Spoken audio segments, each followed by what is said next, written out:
Hi folks, in this video I'm going to talk about how to solve equations and how to check solutions to see if they are valid. And also I'm going to focus on one question that has to do with an application of basic algebraic equation concepts. Okay, so with that in mind, here we go. I'm going to focus on number 3 actually is a pretty good one here. We're going to solve the equation first, followed by justifying and then checking the solution over there. Now, when I solve an equation, this is a stylistic thing. This is something I like to do. I like to create a division of sides. Now, psychologically, when the brain understands that there's a left side and there's a right side of an equation, it's better equipped to handle the juggling of terms that usually happens when solving equations. And that way we don't get confused, or we don't allow ourselves to get confused by the steps as we go through the process. So what you want to do first when solving an equation like this is you want to see if there's an opportunity to distribute.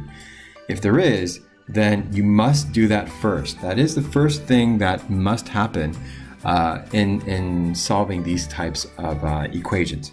So I'm going to grab this 3 here and multiply that in. And what I get from that is first I bring down the negative 7x. Then what I get after distributing the 3 is I get plus 21x followed by positive 18. This 116 also comes down until I'm ready to use it. The second thing you want to do is you want to see if there are any terms that could be combined, or in other words, any like terms.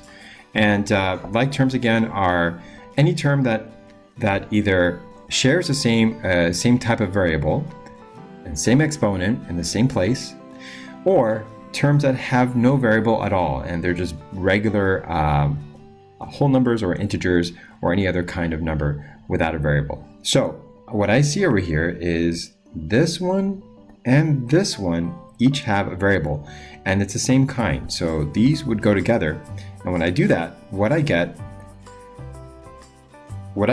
is I get a 14x. Okay, it's like 21 minus 7. So what's 21 minus 7?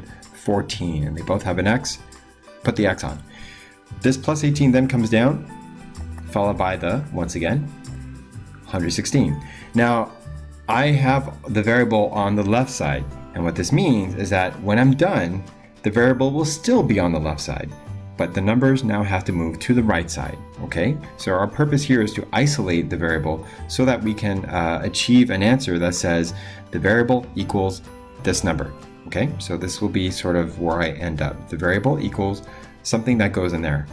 So to that end, I need to now remove the 18 from the left side, and the way I do that is by using the subtraction property.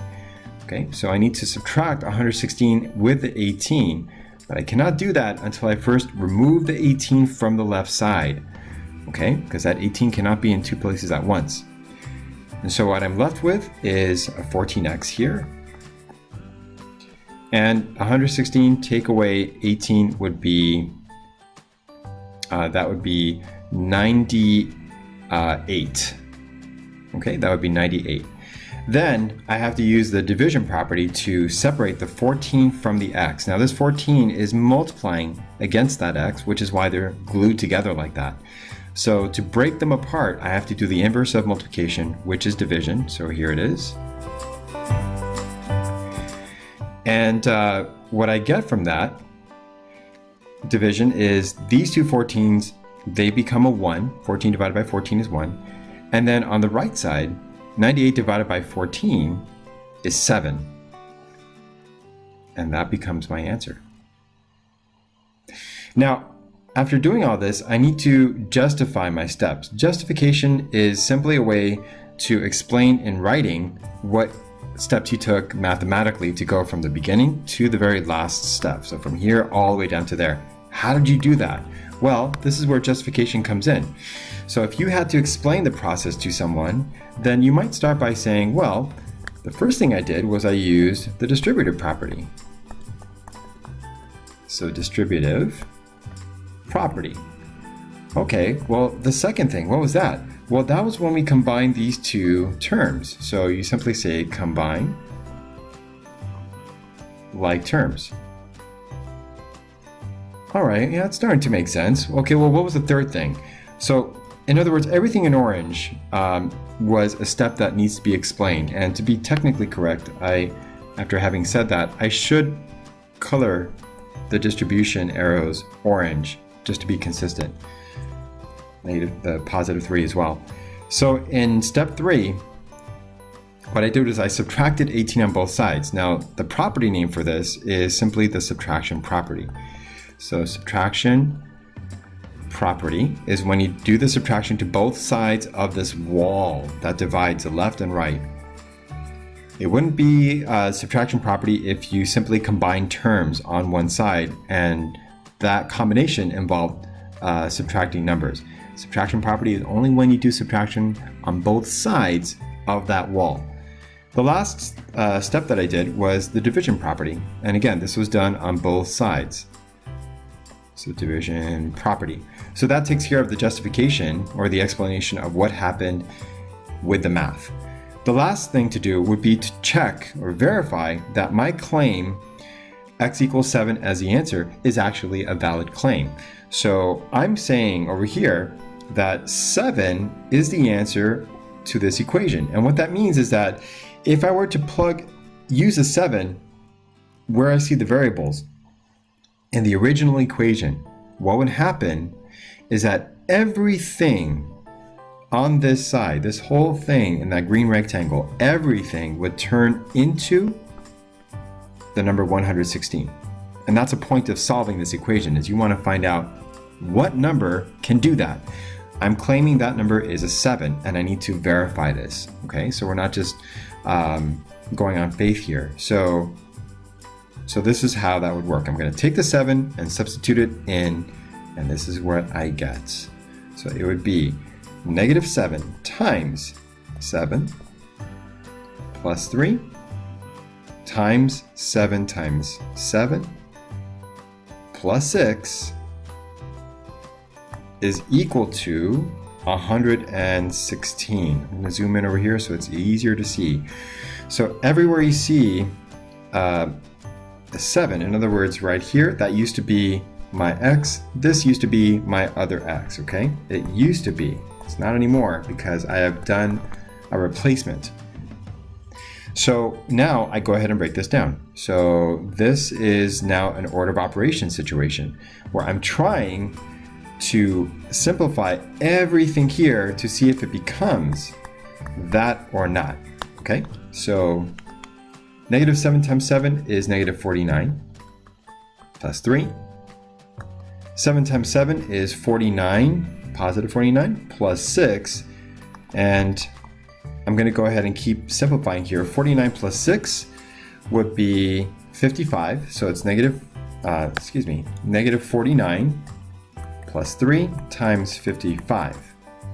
Again, I want to see if it makes this. Then I multiply. 3 times 55, so negative 49 plus 165. And look at that. If I subtract 165 and with a 49, what I get is 116.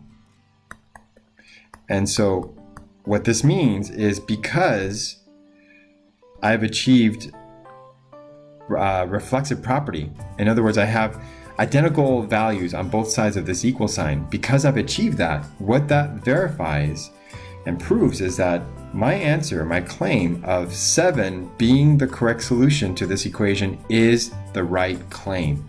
Okay, and I've backed it up with both justifying the steps and also, more importantly, using substitution and order of operations to reach a reflexive state at the very end, showing that this value 7 actually does work. Okay, there's no other number which would work except for a 7. All right, let's move on. I'm going to then move on to number 5 here, because I realized that that what I did over here with the check can also be applied over here for number 2 Okay, so you would replace a 3 in there. If you get reflexive, it's the solution. If you don't get reflexive, then this is not the solution for this equation. Okay, of course, you always want to be careful with your math so that your result is based on accuracy. All right, number 5. Oceanside Bank Rental Shop charges a $16 fixed fee. So I already see something that I need to underline here as information useful. So $16 fixed fee plus, that's another useful word, $6 an hour, okay, for renting a bike. So what I have here is Melanie paid $52. So Melanie paid $52 total to rent a bike. So she rented a bike, she had fun with it, and when she was done, she had to pay the shop owner $52. And so the question here is, we need to work backwards. If she paid $52 in the end for having rented this bike, then for how long did she have it? Okay, and we're measuring time here in terms of hours.